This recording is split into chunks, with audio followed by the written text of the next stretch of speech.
Graças e paz, guerreiros e guerreiras. Mais um vídeo do canal Valentes pela Verdade, daqueles que zelam pelos princípios do reino. E hoje, bate-papo.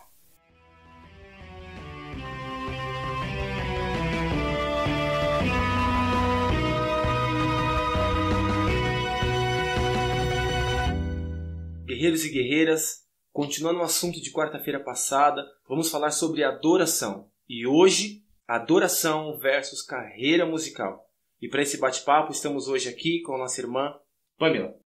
Graças e paz, querido. Para nós falarmos desse assunto, eu quero ler um texto que está na primeira epístola de Pedro, no capítulo 2, verso 9, que diz: Porém, vós sois geração eleita, sacerdócio real, nação santa, povo de propriedade exclusiva de Deus, cujo propósito é proclamar as grandezas daquele que vos convocou das trevas para a sua maravilhosa luz. Para nós iniciarmos esse bate-papo, eu quero falar um pouco sobre sacerdócio, para entendermos todo esse contexto. Na Antiga Aliança, no Antigo Testamento, nós temos ali 3 tipos de sacerdócio declarados. Nós temos o sacerdócio levítico, daqueles que descendem de Arão.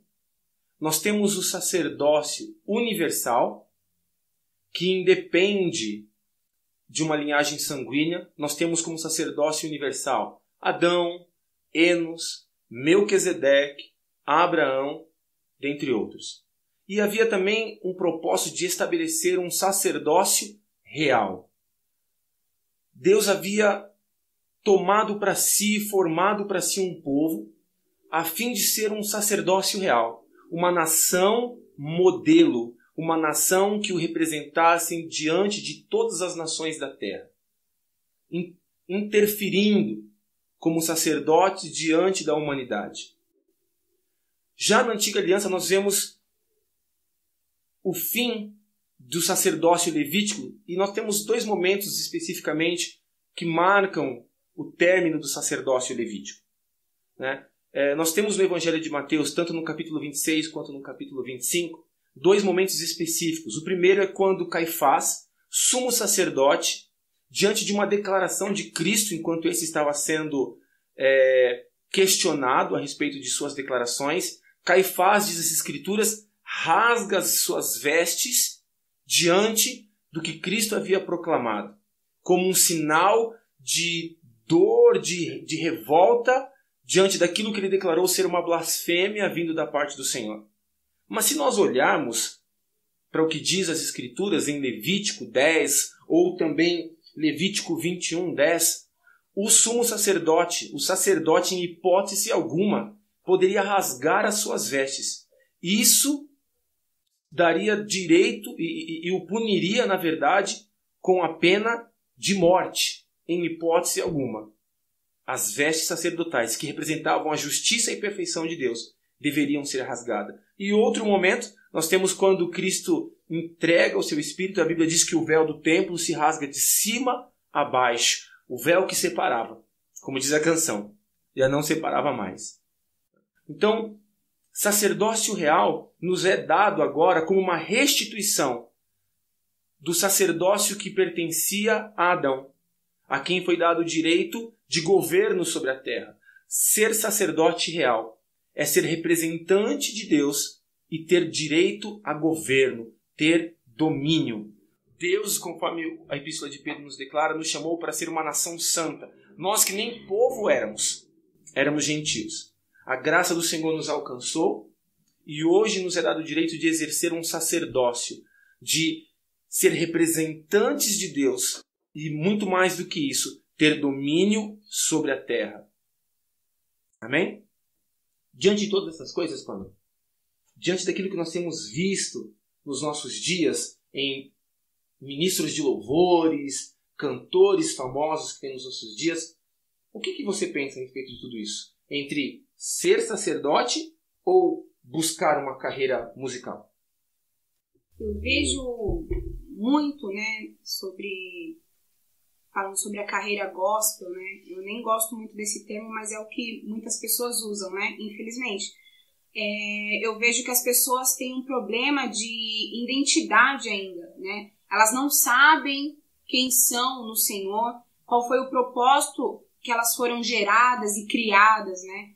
E acontece, elas se desvirtuam disso. As coisas, infelizmente, acabam caminhando para outro lado, né? Elas acabam se perdendo num chamado tão precioso que o Senhor fez desde o ventre, né? A palavra de Deus fala que quando nós éramos uma substância ainda sem forma, né? Ele já sabia, já sabia o que estava fazendo e quem nós éramos, para que nós serviríamos o reino.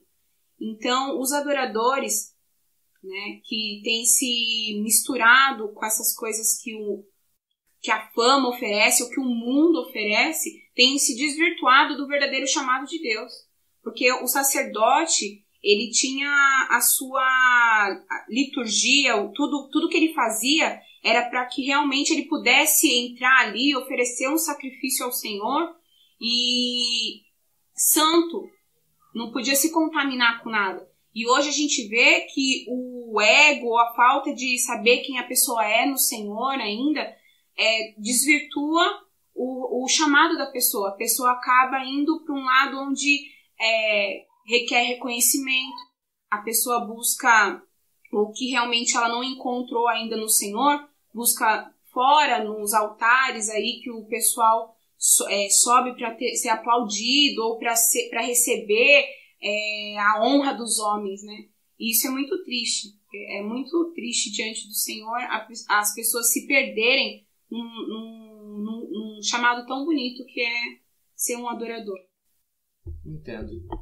É de se pensar, realmente, porque quando você não entende quem você é, você acaba buscando, então, uma identidade. Se colocar, sim, de alguma maneira num contexto, e isso é perigoso porque aí nós somos, então, conduzidos pelo nosso coração.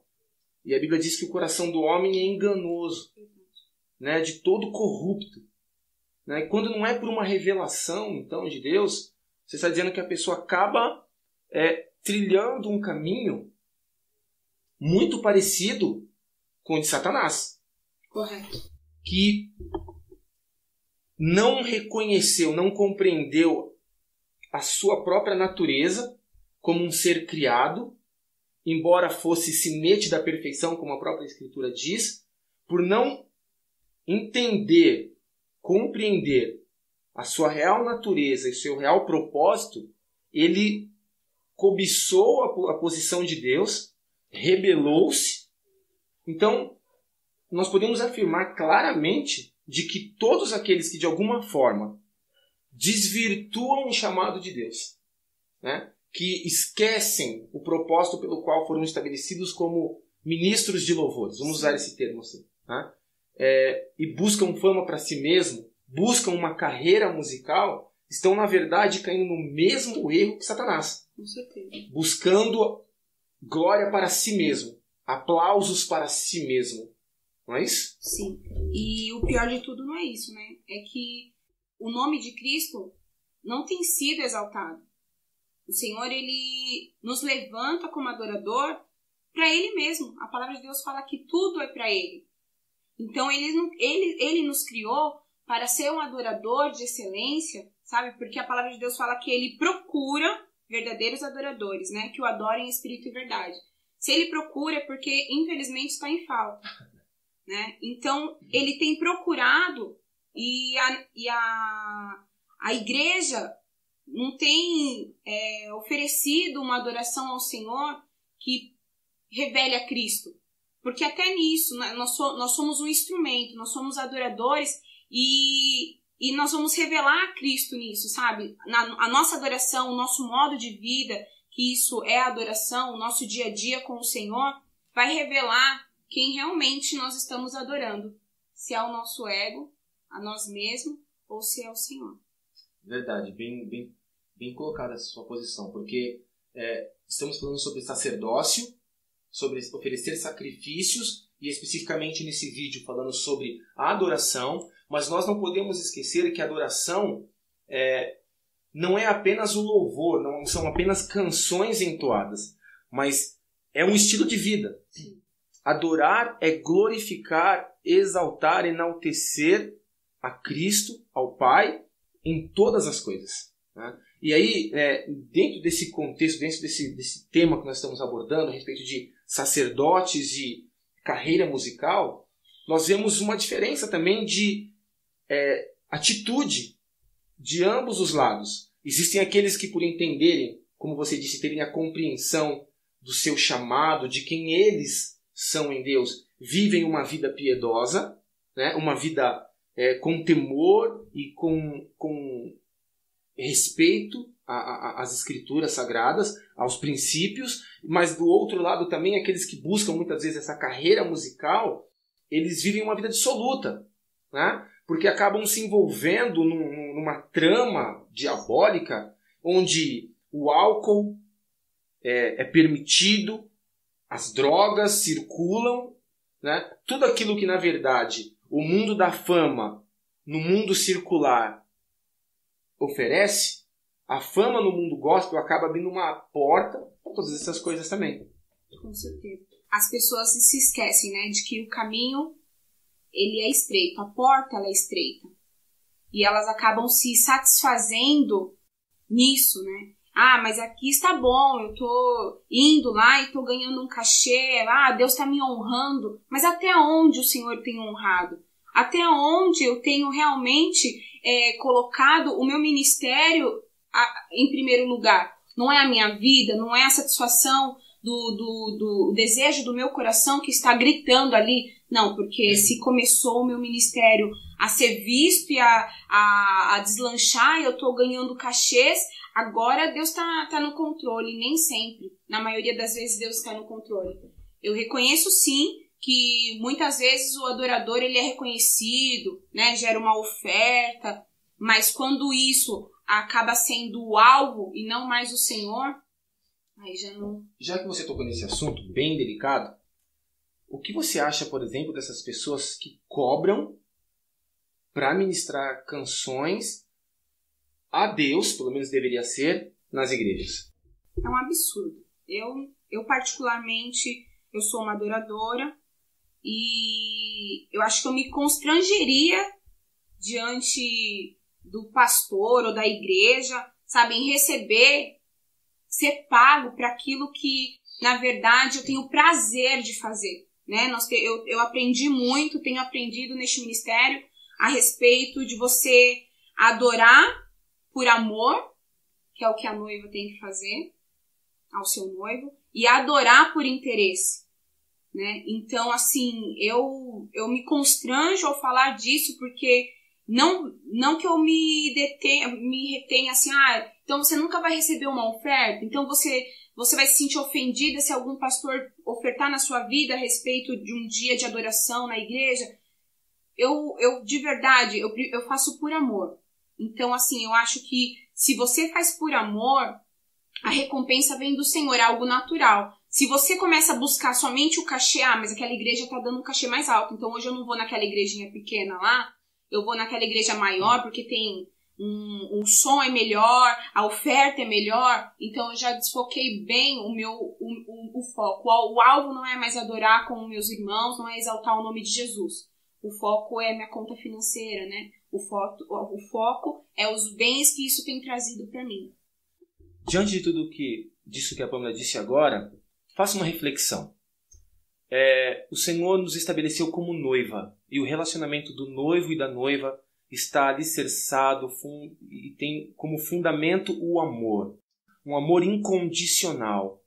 A partir do momento que você passa a cobrar para ministrar em uma casa de oração, do que as pessoas chamam de igreja, embora a igreja seja a unidade dos crentes em Jesus, mas quando, assim penso eu, quando alguém cobra um cachê ou estabelece um valor de oferta, para mim isso é prostituição. Ou somos noiva ou somos prostitutas. A prostituta tem relacionamento por interesse próprio. A noiva o faz simplesmente porque ama. Diferente de um show em que a pessoa vai gravar o seu CD, seu DVD, tanto faz. Vai quem quer. Vai sabendo que vai ser cobrado um valor para participar daquilo. Agora, em um culto, em um congresso, estabelecer valores, isso para mim é prostituição. Isso para mim é ser cafetão, cafetina. É lucrar em cima de relacionamento. E eu não conheço outra palavra senão prostituição. Isso é prostituir o sacerdócio. É macular o sacerdócio. É fazer como os filhos de Eli, sem temor algum profanar as coisas do Senhor. Espero que essa mensagem tenha alcançado o teu coração. Espero que você reflita sobre tudo isso e se levante como um verdadeiro adorador nos nossos dias. Seja um valente pela verdade. Diga não àqueles que prostituem o seu chamado. Aqueles que, na verdade, como disse a Pamela, nem sequer compreendem verdadeiramente o seu chamado de ser sacerdote diante do Senhor.